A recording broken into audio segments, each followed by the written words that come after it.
Hello viewers, எல்லாருக்கும் வணக்கம். நாம் இந்த வீடியோவில் 27th May 2024 மார்க்கெட் அப்டேட்டை பார்க்கலாம். அப்புறம் ஸ்டாக்ஸில் எதெல்லாம் டாப் கெய்னர்ஸ், எதெல்லாம் டாப் லூசர்ஸ், இந்த டீட்டெயில்ஸையும் நம்ம இந்த வீடியோவில் பார்க்கலாம். ஃபஸ்ட் வந்து மார்க்கெட் அப்டேட்டை பார்த்துடலாம். அதுக்கு முன்னாடி நீங்கள் இந்த சேனலை சப்ஸ்கிரைப் பண்ணாமல் இருந்தால் மறக்காமல் சப்ஸ்கிரைப் பண்ணுங்கள். நிஃப்டி பார்த்திங்கன்னா 23,038 ஓப்பன் ஆச்சுது. ஸோ முறையாக அது வந்து 23,000 தாண்டி ஒரு ரெக்கார்ட் லெவலில் வந்து நிஃப்டி ஓப்பன் ஆகிருக்குது. பட் வந்து க்ளோஸ் ஆகிறப்போ பார்த்திங்கன்னா 22,932 நெகட்டிவில் தான் க்ளோஸ் ஆச்சுது. 24 பாயிண்ட் வந்து விழுந்துருந்துச்சு. அப்புறம் ரேலி, அதாவது மிட் டேயில் பார்த்திங்கன்னா இன்ட்ராடேயில் ரேலி வந்து 23,100க்கு மேலே வர போச்சுது.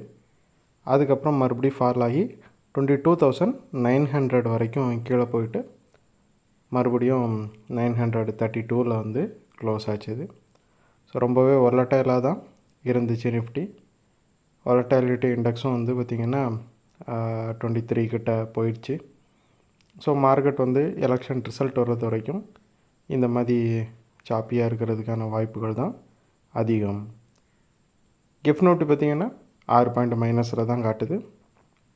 ஸோ இனிமேல் வந்து மார்க்கெட் வந்து ஃப்ளாட்டாக இருக்கிறதுக்கான வாய்ப்புகள் தான் டியூஸ்டேவும் அதிகம்.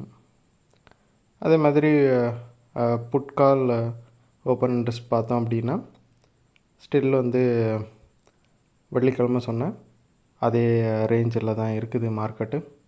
ஸோ 22,000 வந்து லோயர் சைட்லேயும் 24,000 வந்து ஹையர் சைட்லேயும் அதிகமான ஓப்பன் இன்ட்ரெஸ்ட்டை வச்சுருக்குது. அப்புறம் ஸ்டாக்ஸில் பார்த்தோம் அப்படின்னா டிவிசி லேப்ஸ் வந்து ஒரு 132 பாயிண்ட் வந்து ரேலி ஆயிருந்துச்சு. இதுதான் டாப் கெய்னர்ஸில் ஃபஸ்ட்டு இருக்குது. டிவிசி லேப்ஸோட Q4 ரிசல்ட் வந்துச்சு. அதில் நெட் ப்ராஃபிட் பார்த்திங்கன்னா 67% வந்து இயர் டு இயர் கம்பேர் பண்ணும்போது இன்க்ரீஸ் ஆகிருந்துச்சு. அவங்களோட ரெவன்யூ வந்து ஒரு 18% இன்க்ரீஸ் ஆகிருந்துச்சு. அவங்களோட ப்ராஃபிட் வந்து 538 crore அவங்க போஸ்ட் பண்ணியிருந்தாங்க. அப்புறம் டாப் கெய்னர்ஸில் செகண்ட் பார்த்தோம் அப்படின்னா இண்டஸ்இண்ட் பேங்க் இருக்குது. ஒரு 23 பாயிண்ட் வந்து ரேலி ஆகிருக்குது.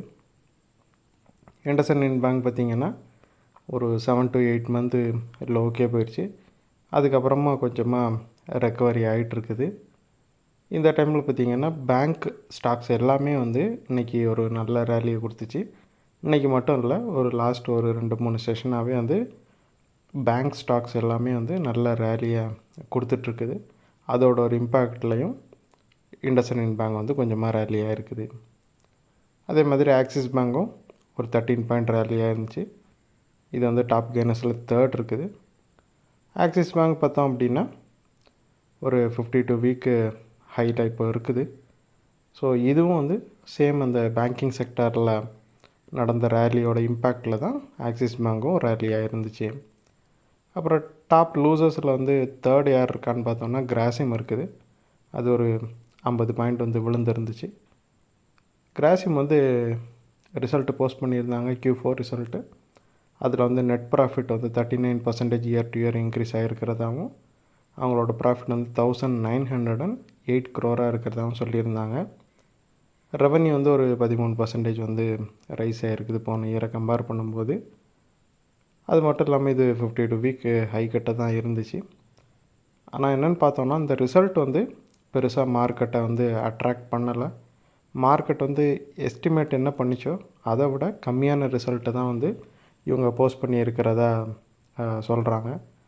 ஸோ அந்த ரீசன்னால் பார்த்திங்கன்னா கிராசிம் வந்து ஒரு 50 பாயிண்ட் வந்து விழுந்திருக்குது. ப்ராஃபிட் புக்கிங்னாலையும் இது கொஞ்சம் விழுந்திருக்குது. அப்புறம் விப்ரோ பார்த்திங்கன்னா ஒரு 11 பாயிண்ட் வந்து விழுந்திருக்குது. ஸோ இதுக்கு ரீசன் என்னென்னு பார்த்தீங்கன்னா ரீசெண்டாக சில நியூஸஸ் வந்துட்டுருக்குது. அதுபடி பார்த்தோம் அப்படின்னா சென்செக்ஸ்லேருந்து விப்ரோ வெளியே போயிட்டு அதானி போர்ட்ஸ் வந்து விப்ரோவை சென்செக்ஸில் ரீப்ளேஸ் பண்ண போகிறதா நியூஸஸ் இருக்குது. ஸோ இந்த ரீசன்னால் விப்ரோ வந்து சென்செக்ஸ்லேருந்து வெளியே போகிறதா இருக்கிறதுனால விப்ரோ அந்த அளவுக்கு ஒரு 11 பாயிண்ட் வந்து விழுந்திருக்குது. அது மட்டும் இல்லாமல் இன்றைக்கி டாப் லூசர்ஸில் விப்ரோ வந்து செகண்ட் இருக்குது. அப்புறம் டாப் லூசர்ஸில் ஃபஸ்ட் யாருன்னு பார்த்தோன்னா அதானி என்டர்பிரைஸ் இருக்குது. அது ஒரு 95 பாயிண்ட் வந்து விழுந்திருக்குது. அதானி என்டர்பிரைஸ் வந்து 52 வீக்கு ஹையில் இருந்துச்சு. அது வந்து மறுபடியும் ஹிண்டன்பர்க் ரிப்போர்ட்டுக்கு முன்னாடி எந்த நிலைமைக்கு இருந்துச்சோ ஸோ அந்த நிலைமைக்கு வர அது போயிட்டுருக்குது. பயங்கரமான ரெக்கவரியை கொடுத்துருக்குது. அந்த ஹிண்டன்பர்க் ரிப்போர்ட்னால் விழுந்ததுக்கப்புறமா அது ஒரு பயங்கரமான ரெக்கவரியை கொடுத்தது. அவ்வளோ அந்த பாயிண்ட்ஸையும் வந்து அது ரெக்கவர் பண்ணி மறுபடியும் அந்த லெவலுக்கு வந்திருக்கிறதுனால அது நல்ல ஒரு ரேலியை கொடுத்துச்சு. இப்போ வந்து ப்ராஃபிட் புக்கிங்கில் கொஞ்சமாக விழுந்திருக்குது. அப்புறம் யூஎஸ் மார்க்கெட்டை பார்த்தோன்னா அங்கே வந்து மெமோரியல் டே அப்படிங்கிறதுனால மார்க்கெட்ஸ் வந்து லீவில் க்ளோஸ் ஆகிருந்துச்சு. ஸோ அதனால் யூஎஸ் மார்க்கெட்டில் எந்த ட்ரேடும் நடக்கலை. ஸோ இந்த வீடியோவில் நான் உங்களுக்கு கொடுத்த இன்ஃபர்மேஷன்ஸ் எல்லாம் கண்டிப்பாக ஹெல்ப்ஃபுல்லாக இருந்திருக்கும் நான் நம்புகிறேன்.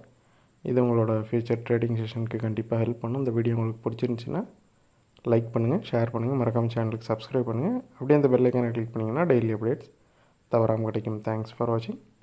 Keep supporting. நான் இன்னொரு வீடியோவில் உங்களை சந்திக்கிறேன். தேங்க்யூ.